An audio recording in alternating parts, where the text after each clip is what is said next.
Not everyone is here to be mutative and to bring about newness in the world. And this can create strife both for those that are designed to be this way, as well as those that are not, who don't quite understand it.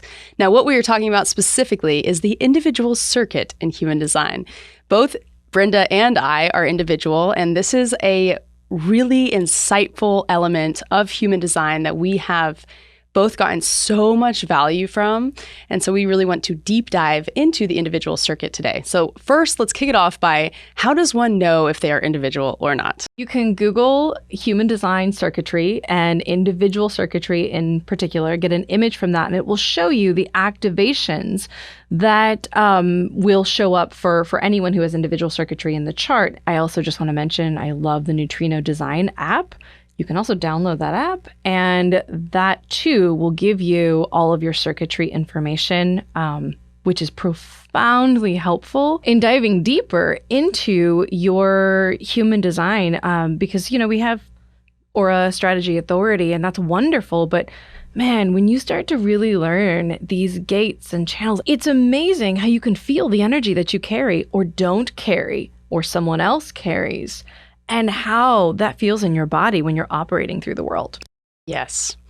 So essentially, when you look at this image, you're going to recognize that all of the channels going up through the center of the chart, all of those will be individual. All of the middle ones going up the sides of the chart, also individual. And so what you're really looking at is which gates do you have that are individual, but specifically, do you have any full channels? Because that's how we really define your circuitry. So I am 100% individual because I only have one channel being an individual channel. So that's where you get that language. And then Brenda has one individual channel and two collective channels. And so you could always look up collective, circuitry, human design, and see which ones those are as well. I want to first give a quick introduction into what it means to be individual, collective, and tribal. Yes, please. And then we'll dive into, we have 3 key takeaways for those of you that are individual, or if you have a daughter, a husband, a son, a mom, a dad that are individual and you're not, to be able to better understand it. So I like to describe the individual as someone that does things on the fringes of society. They're out there, they're bringing something new into the world that has never been there before. The keynote is mutation. And a lot of people get terrified about mutation. I like to think about the virus. When the virus mutated, what happened? Yeah. Fear broke out everywhere. Mass panic. Mass panic. Yeah. It was like, we want to control things. We don't want things to be mutative. We don't want people to be mutative because it messes with everything, right? Yeah, it brings change. It brings change. And change is scary. And change is very scary. And so the individuals, there's certain, if you have individual circuitry, specifically the channels, then you are here to mutate, to bring something new into the world.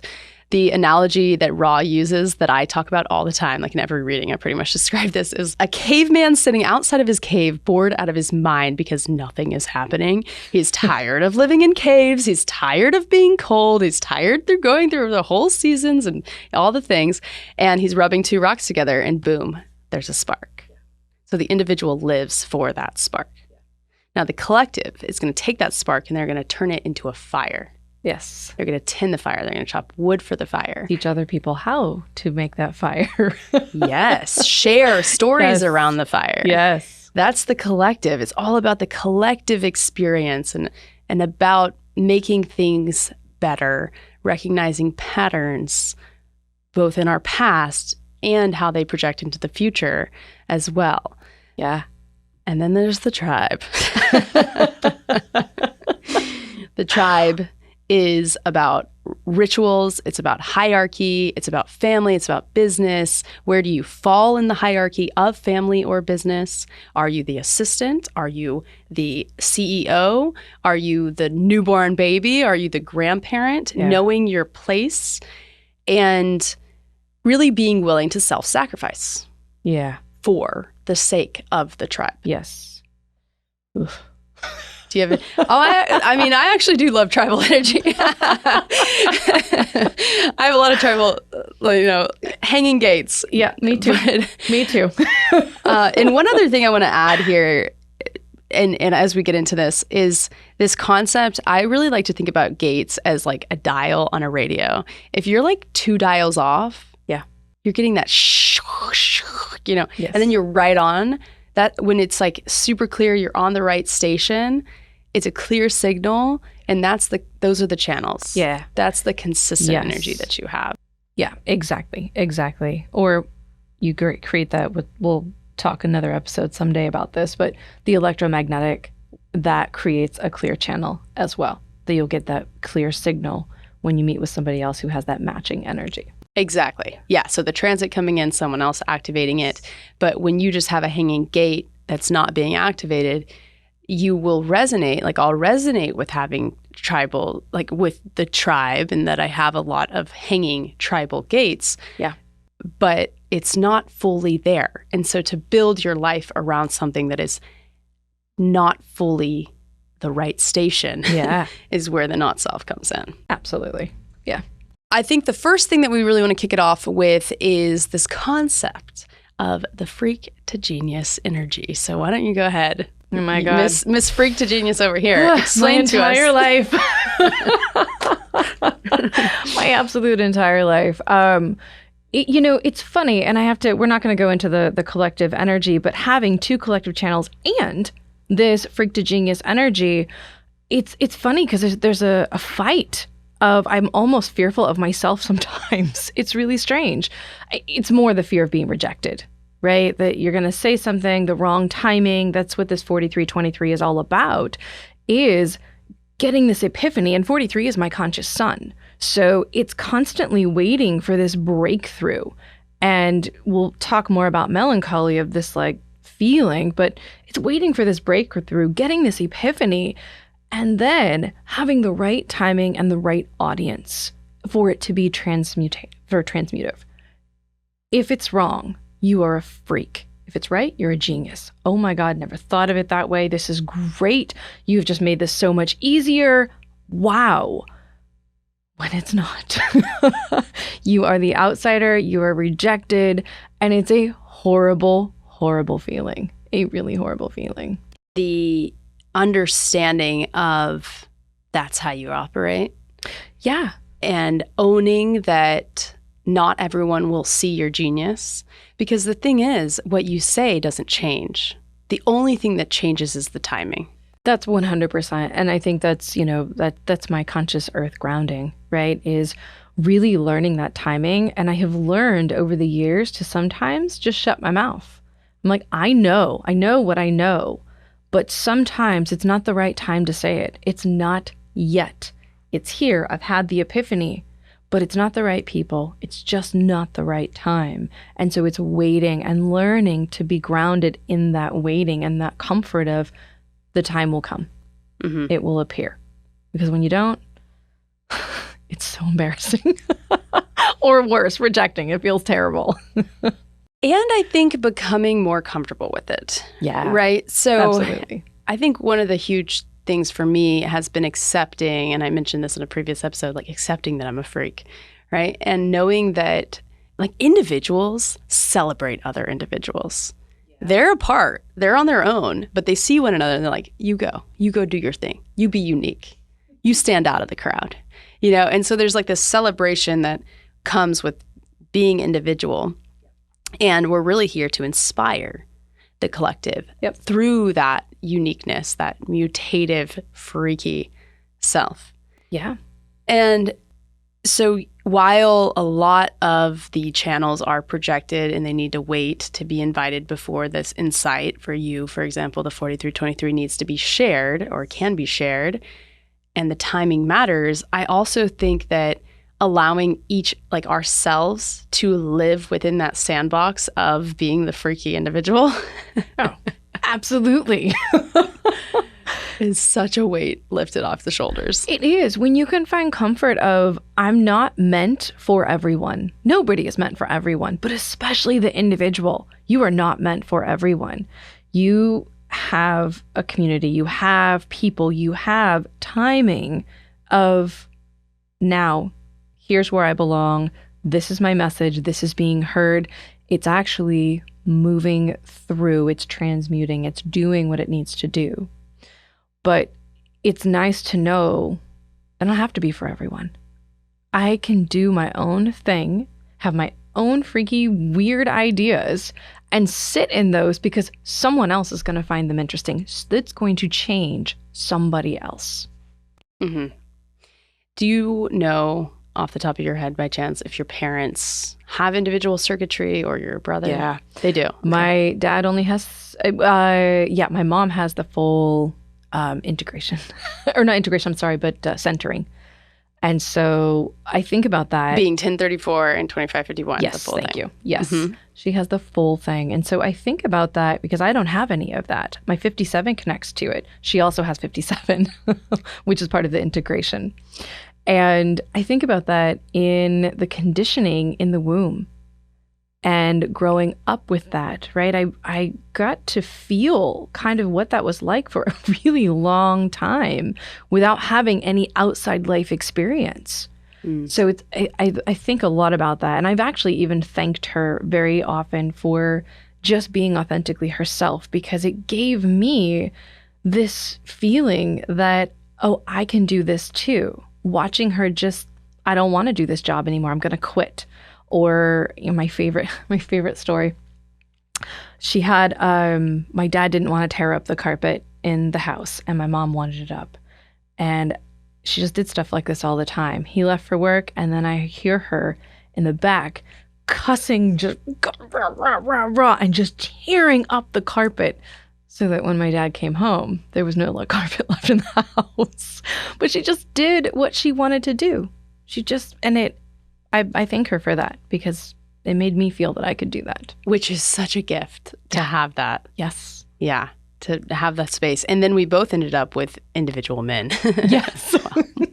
Which I think is another huge thing that has been really insightful for me was to recognize I am someone that is individual. I love being on my own, doing my own thing. I mean, I definitely love being part of a group too in terms of community and different things like that. But it's I needed to find someone that was super individual that would allow me to have that individual time too and not feel like I'm being suffocated by someone else that almost wishes I was more tribal or more collective. 100%.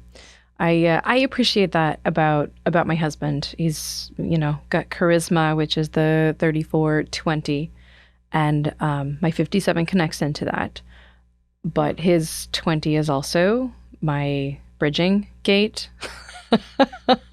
So that can be a beautiful thing and also a really conditioning and hard thing to deal with. And then he also has the 25-51, which is part of that centering circuit. Being able to see that and be around that and just watch him stand in his ego and stand in his, this is who I am and I'm busy being busy, as charismas are. But appreciating that about him and having him allow that in me as well of you just do your own thing. Yeah. So my mom is not individual.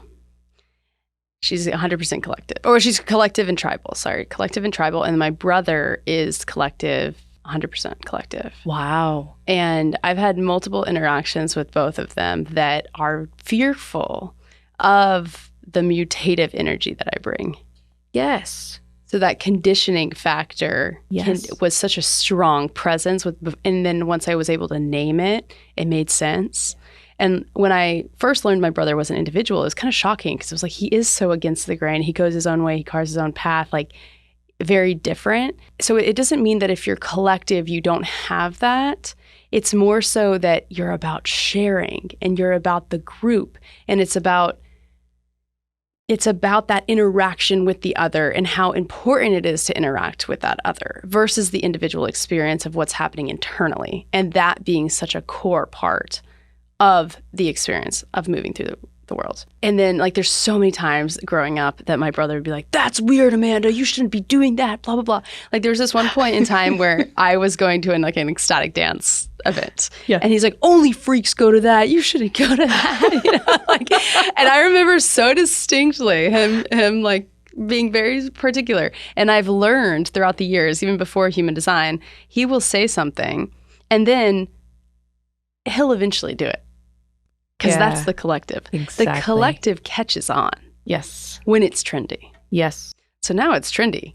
Ecstatic dance. Dancing in the yard, doing whatever, right? Like, and so, and same with, one time he called me a witch doctor. Oh, yeah. It really hurt. You know, it was like, wow, like he really doesn't see me. Yeah. I had that experience doing all the witchy woo stuff that I do. It's not witchy woo. There's science to it, and I can explain all the science to it. But I do muscle testing. Her collective side will share all of it. That's right. But I do muscle testing with some clients and just do some different things. And I remember working at a health company, and I was muscle testing, and people were actually coming to me for that. But also there were people like, oh my God, that's weird. Like, who does that? You can't, and I got rejected in many ways. Ended up not working for that company anymore, but it's okay. Found my own unique individual path, and it was great. Right timing, everything was supposed to happen that way. But it felt very like, I got called a voodoo doctor, like a witch doctor. I was just like, it feels very uncomfortable. Now I'm like, yeah, that's me. Yep. I still don't resonate with being a witch doctor, but I have no medical training, so there's that. But yeah, I think just understanding this part about yourself, if you are individual or if you have children that are individual or a partner that's individual, and to recognize when those rubs occur. Yeah. Okay, they're doing something that is uncomfortable for my system. The virus has mutated. Yes. We need to be fearful. We need to lock things down. We need to close everything, like pack your fridge full of food, all the things, right? It's like that's the energy that can pop up in these relationships. And when you start to recognize, oh, this is just their individual side showing. Yeah. I bought my mom this plaque at one point in time. It's like, your crazy is showing, tuck it back in. She has it up in her closet still. And it's kind of that concept. It's like your freak is showing, tuck it back in. Society wants you to tuck it back in, but like it's actually okay, and to own it and to live in it. Permission. Here's your permission slip to do so. Exactly. Well, that's the beauty of human design, right? You get to see the energy that you carry and not be ashamed by it, and just, okay, wow, I feel this. Now you learn the timing of it, you learn how to use it, but it's amazing to be able to let go of that. My mom has 11 individual gates. And so she's got a lot of individual activation and energy. My dad has 3, my brother has 3. So there was always this, that when you talk about the fear that resonates with me in a very big way, the fear of that mutative energy, the fear of what was coming out of my mouth, because oftentimes it wasn't the right timing, wasn't the right audience. I was right. My knowing was correct, but it just wasn't the right timing. And so to say these things and have a fear-based reaction around that is really, it's a conditioning factor, and it makes it very uncomfortable. And oftentimes I remember my mom coming to me and going, it's okay, you do you. You be you. It's all right. And going, wow. Not that my dad and brother didn't accept me. They did. They were both wonderful. But there was that understanding, carrying all that individual energy that she carries. And so, yeah, it's beautiful. So moving on to point 2. There is such a power, and this is coming from a projector, so take it or leave it, in knowing where you fall or your gifts and abilities fall within the knowing circuit or the integration circuit in terms of what individual freaky energy do you carry, and how do you bring about mutation, right? You've mentioned multiple times you bring about mutation through the voice, through what you say. Mine couldn't be any more different than that. Yeah. Right? Not having that activation. I mean, 43 is a big part of my chart, but it's the full activation. That's only the dial. It's slightly off, right, from the radio station. So my individual bringing the individual mutation is up around purpose and meaning and how I bring that into the world in a very different way. So we could run through at a high level the circuit and talk through what the gift of each one is and how it might show up. Yeah, I think that sounds great. So yeah, 2838, bringing purpose and meaning into the world and being, I would say, mutative in how you fight. Yeah. This is what I was going to previously say that I kind of forgot, was it would be interesting for us as we kind of move through this section to talk about what were the things that were freaky at one point in time and people were like, no, that's irrelevant, that then later proved to be true. And because you took action to prepare or believe in yourself that this thing is coming, something actually came out of it. Yeah, absolutely. One of mine was definitely like one of the earliest ones was like, people are going to film on their iPhone. They're not going to need videographers anymore. Yeah. Right? Duh. Today, it's so obvious. Back then, it was not. And I remember a lot of videographers being pissed at me for teaching people how to film on their phone. Yeah. And it was like, yeah, well, this is where the world is. You feel that, where the world is going. It's that individual knowing. That knowing, you just can't question it. It's really difficult because you get that knowing and it's like, oh, well, I really don't care what you have to say. Also, it's deafness, right? There's a lot of deafness in that. But it's that, I'm sorry, I have to move in this direction. My body is moving me in this direction because I know this is what's going on, even though y'all can't see this yet. And how it will bring such purpose and meaning to so many people's lives if more people could film.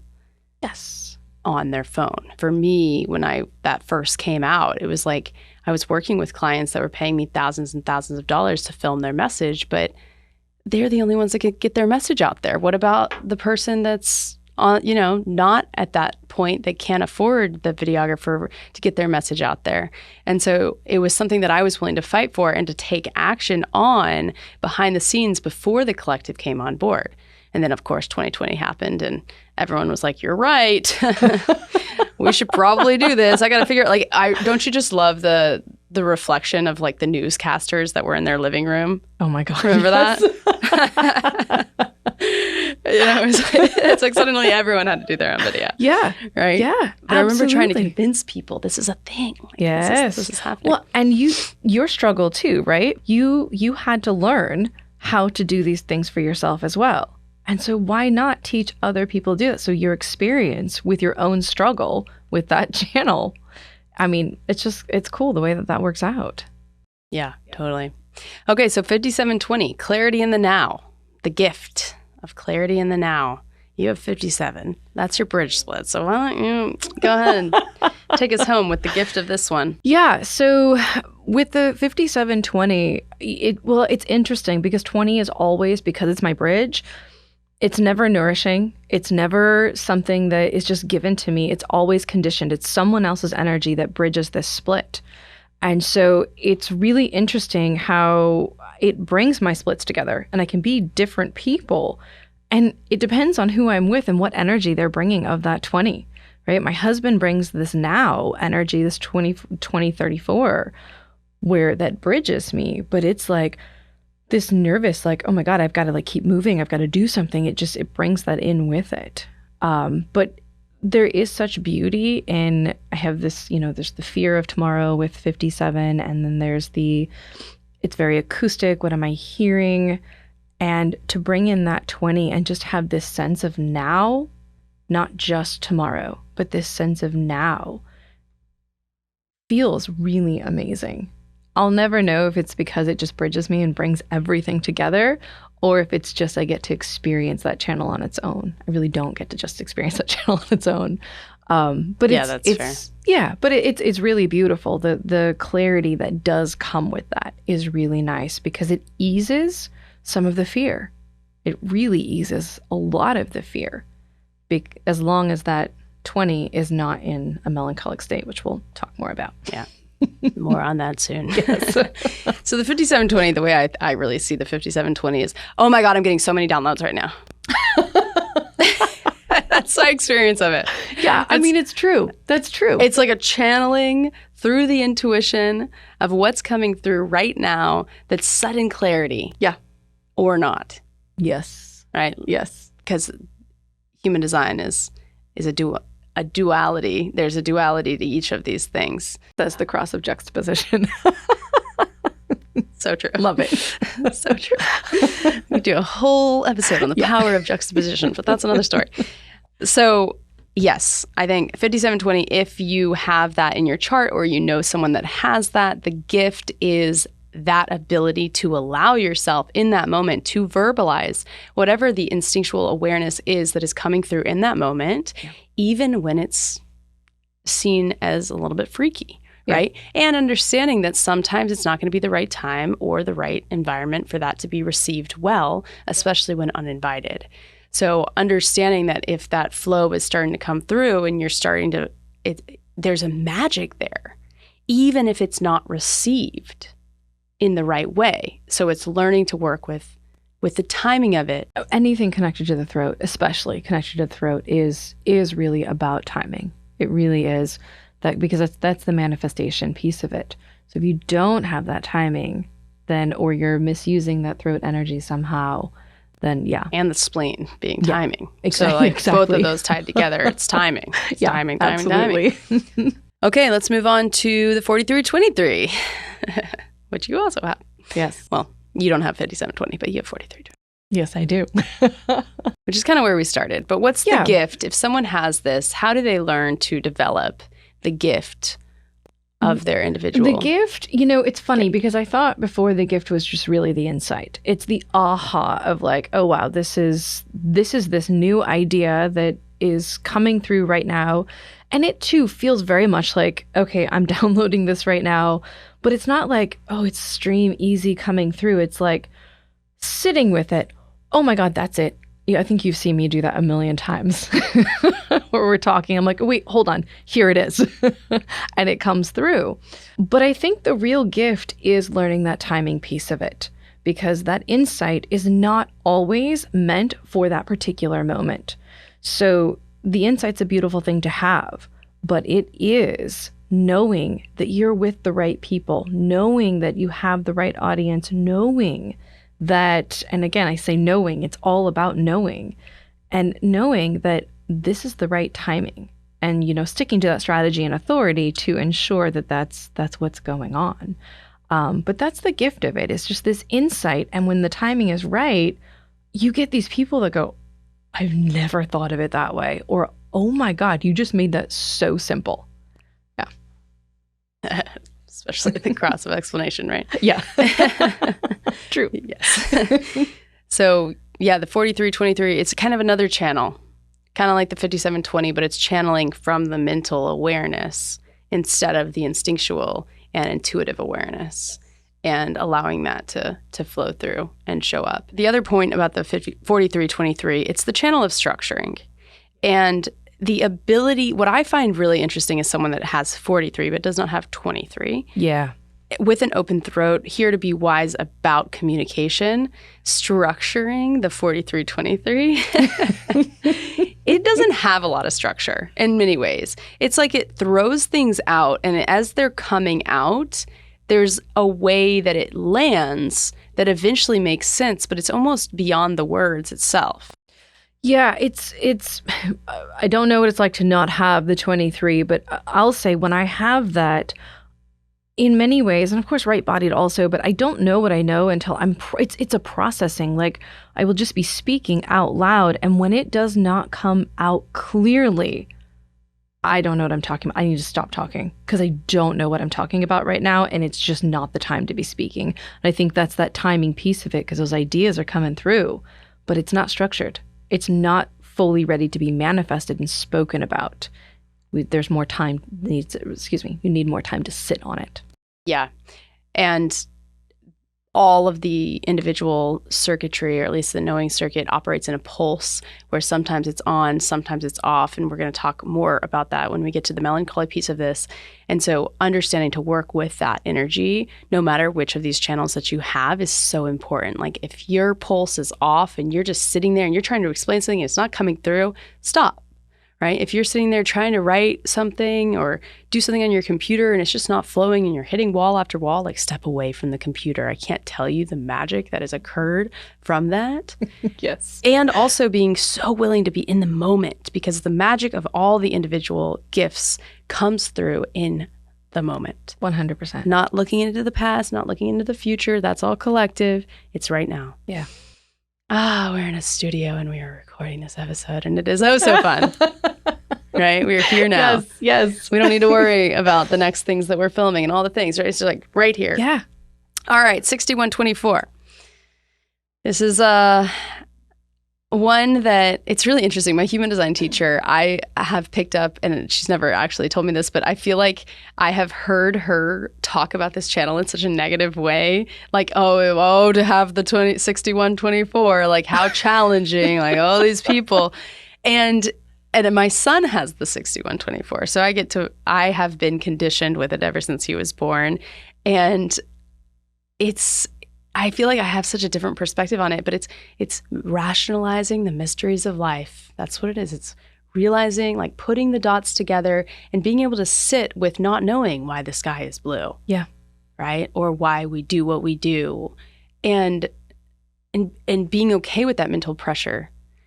And yet the reason it's so uncomfortable, and I think the reason that my human design teacher feels that way is she has a fully open head, it impacts the people. All of your definition is going to impact anyone that doesn't have definition there. And it can feel so painful from an amplification standpoint because we want to figure it out. I want to know why the sky is blue. Yeah. Yeah, absolutely. Well, and when you have no head definition or it's undefined or open, and then you're around that mental pressure, all of a sudden you're feeling that I need to figure it out. Whereas they have a natural ability to sit with the confusion and sit with it until the epiphany or the insight, whatever it is, there's the sense of like, oh, okay, this is what it is. And it's a joy in it. Yes. I think there's an element of that too, where it's like, it's occult knowledge. I want to dive into the human design system because I want to dive into the human design system. Yeah. Now let's look at this one over here. Let's look at this one. And like the enjoyment of having a busy mind and something to constantly think about. It's the design of a thinker. Yes. And they say that this person, when you're talking to them, sometimes they're not there and you can tell. Oh, 100%. I've been around. I've experienced it so many times where I'm like, okay, all right. Or they're speaking and it's not to you. Not to you. They're just speaking.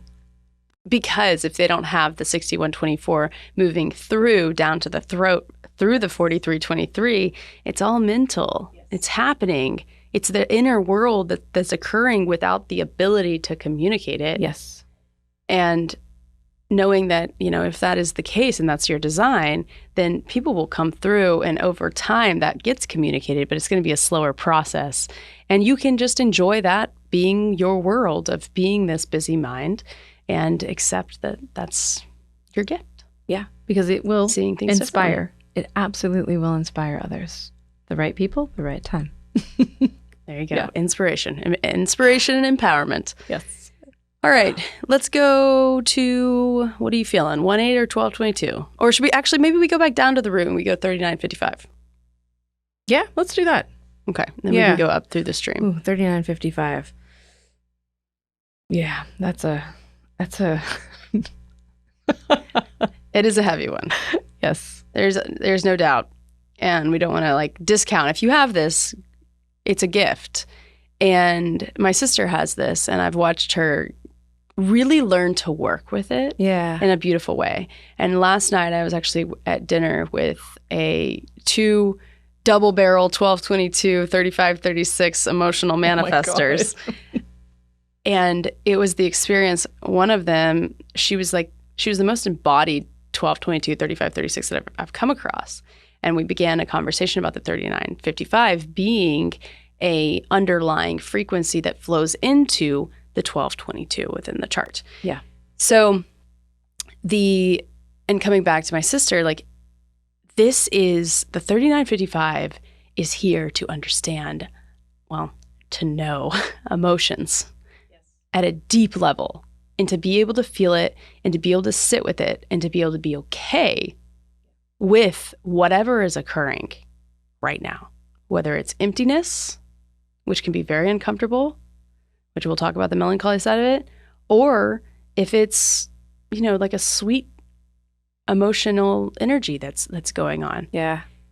I feel like there's almost like a empathic quality to this. Very empathic. Even though it's not an open solar plexus. Yeah. No, I think that, I think it's very empathic. It is. And when you're not defined, solar plexus defined, then being around that energy, especially when it's that sweet, like happy, loving energy, my God, that feeling is just, everything in the world is great. Like, life is happy and it's lovely, really, really lovely.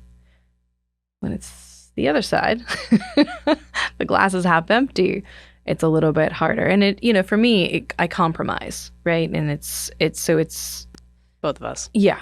Oh, yeah, that's right. Yes. Just different. Together we create that. Yes, we do. Just here with us now. Yes. Yeah. Yeah. And I feel like the people that I have come across with either the 3955 or the 1222 that feel embodied, they have done a lot of somatic work. Absolutely. And especially the 3955 because it doesn't have access to the throat. It cannot verbalize the energy the emotion that they're experiencing. And so when you learn to work with the body and you feel where the sadness is, you feel where the emptiness is, and you hold it and you protect it and you breathe into it, suddenly it doesn't have such a power. Yeah, you just allow. But you're absolutely right. When it's not connected to the throat, what are you going to do with that? I mean, that's why they call this, and we'll talk about this, but one of the absolute most melancholic lines, because you can't get that throat access. And then if you don't know what to do with that energy, can be a really scary place to be. And beautiful. So if you have it, please comment below. Share your experience of what it's like to have that 3955, the sweetness of life. And if you've learned to work with the melancholy nature, which we keep hinting at, then hop into the description below or the comments below and share that experience, because I think there's a lot of conversations to be had around the 3955. 100%. Especially since both of us experience that very often with our charts. And a fully open solar plexus for me. Okay, the 1222, I think, is another one of those challenging energies. And yet, when people have the 1222, I feel they don't feel that as much. I agree. I absolutely agree. I think they also have to look, is it conscious or unconscious, right? In talking with the manifester that had that, they had mentioned that they're not fully necessarily aware of, if half of it's conscious and half of it's unconscious, they're not fully aware of that wave. So that's an interesting kind of thing to think about too. But it's an intense wave. It's a big wave. Yes. Yeah. And once again, coming back to all these mutative elements. So now we're talking about the mutative emotional wave. So the emoting is mutating how we handle emotions. Yes. That's the somatic therapy, the breath work, the new things that are coming and starting to be accepted by the collective for how you deal with emotions, including plant medicines, right? And these things as well.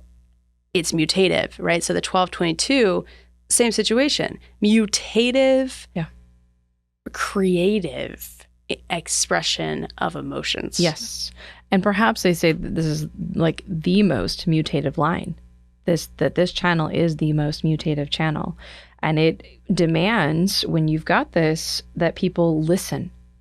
So that pulls people in. That 22 pulls people in, and they listen to what the emotion is. It draws that in, and then through that, with the manifestation through the throat, they can begin to speak about the emotion and really truly mutate the other. It's a beautiful line. And beautiful. right timing is definitely built into it as well. The social caution and the 12, understanding when to bring your gifts into the world or not. And so, you're starting to see the importance of timing. And really, timing comes down to following your strategy and authority. So if you're like, well, what does it mean for them to talk about this timing? It's like, okay, well, wait for the right time. Like, when do you feel like you've gotten through that emotional wave to where you've had the highs, you've had the lows, you've gone through your experience, and now I'll bring it out. Yeah, it feels clear. It feels clear. It's a neutral, this just is. Coming from two people off the emotional wave. So take it what it is. I have so many stories about myself recording this episode, but that's fine. We're going to keep going with it. 360. Let's go. 360. My sister's a 360.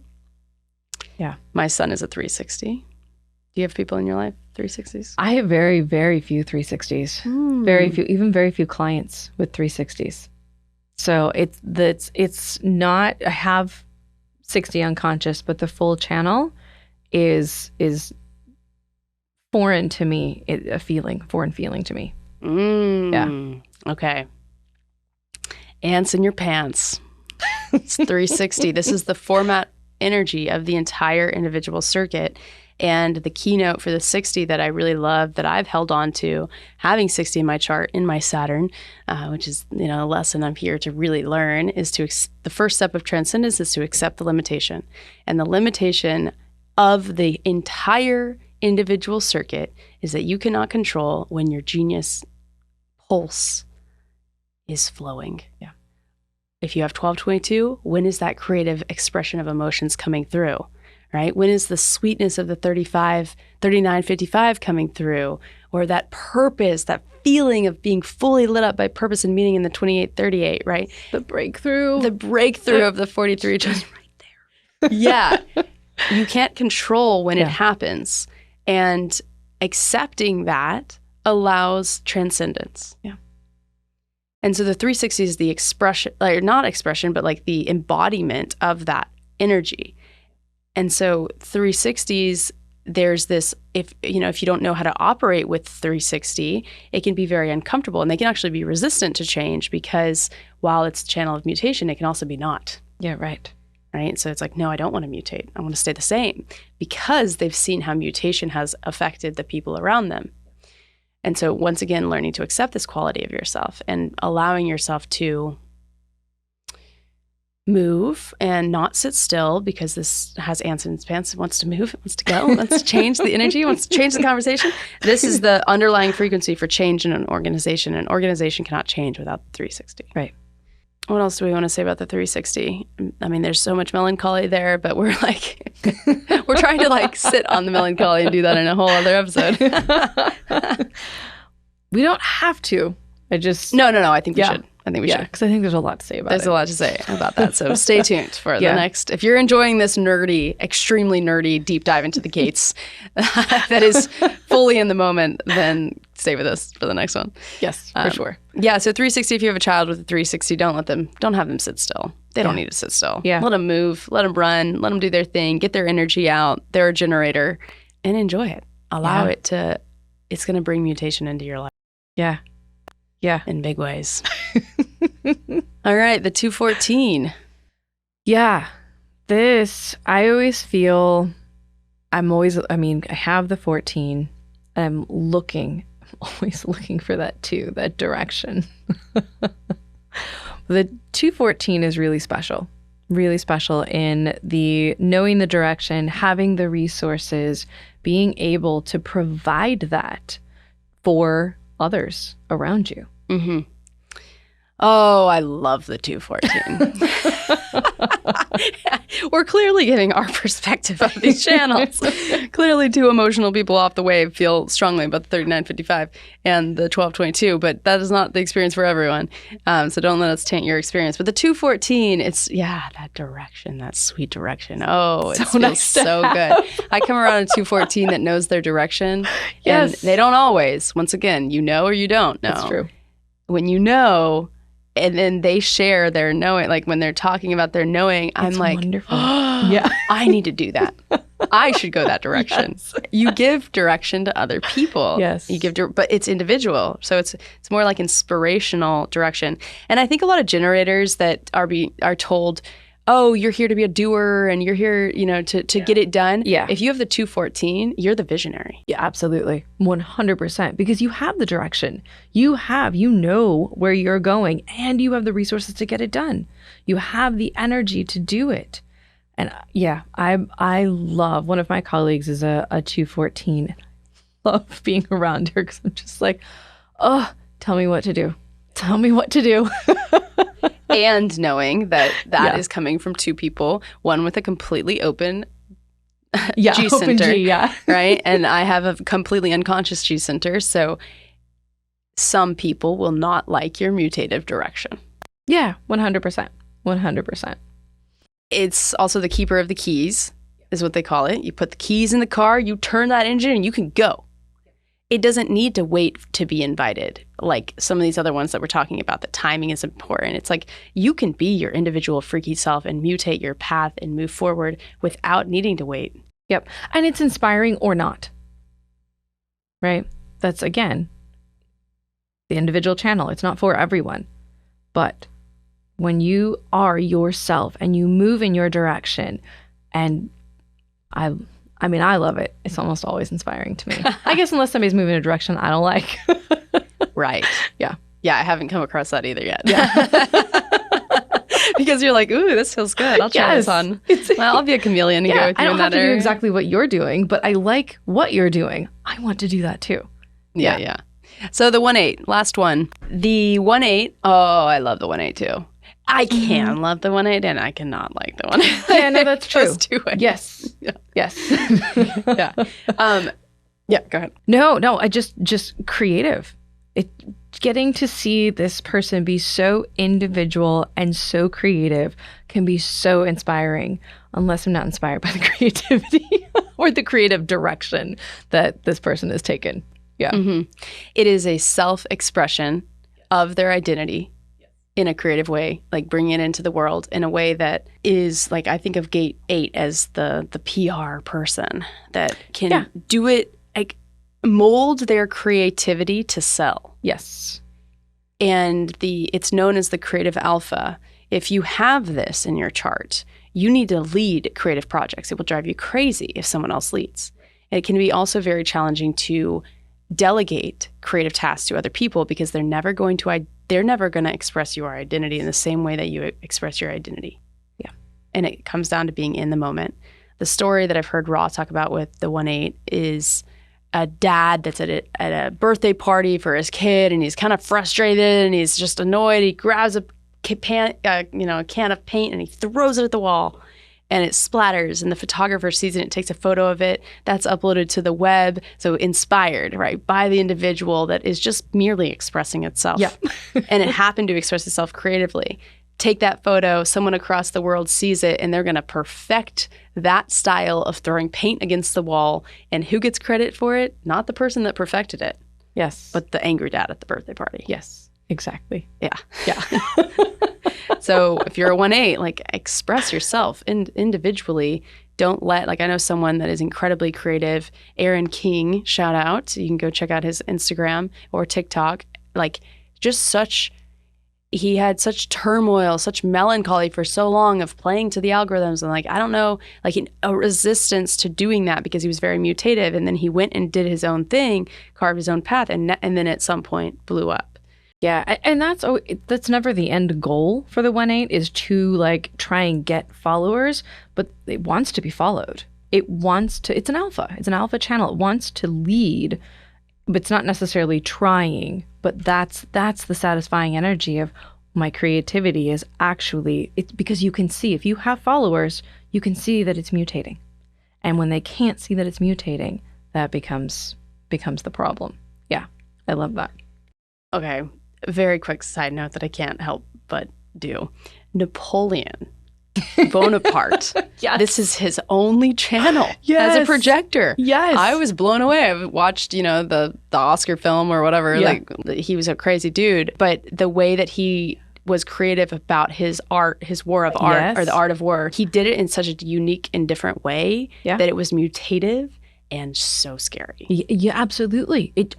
He was banished. Changed. Yes. And it changed the world, his ideas, and everyone followed. He didn't try. It wasn't, it was, this is what I'm doing and here's my energy and this is the vision. And it was forceful, but it brought people along with him that stood behind him. Fascinating. I saw that and I was just like, I know. wow. Okay. All right. We need to wrap this episode. What we're going to do, the third point that we have is the melancholy. And the melancholy is such a huge part of being individual. Yeah, absolutely. Absolutely. It's something that we need to dedicate a whole episode to because it's just so intense. And understanding your melancholy, understanding the depression that can come with carrying the weight of these channels, or what feels like weight until we get to understand them, can lead to deep depression. And we have to talk about that. Mm-hmm. Yes, we do. So if you are individual, or if once again you have someone in your life that's individual and you want to really understand them, don't miss the next episode. We're going to dive into this concept of what it looks like to live when the pulse is off, when there is this, is anything going to happen kind of energy, the caveman sitting outside of his cave, bored, right? Wanting so badly for something to happen, but not having that control of when it will happen. How do you actually work with that frequency? So stay tuned for the next episode. And if you found this video helpful, please be sure to click like, drop your comments below, letting us know your insights, and we'll see you in the next one.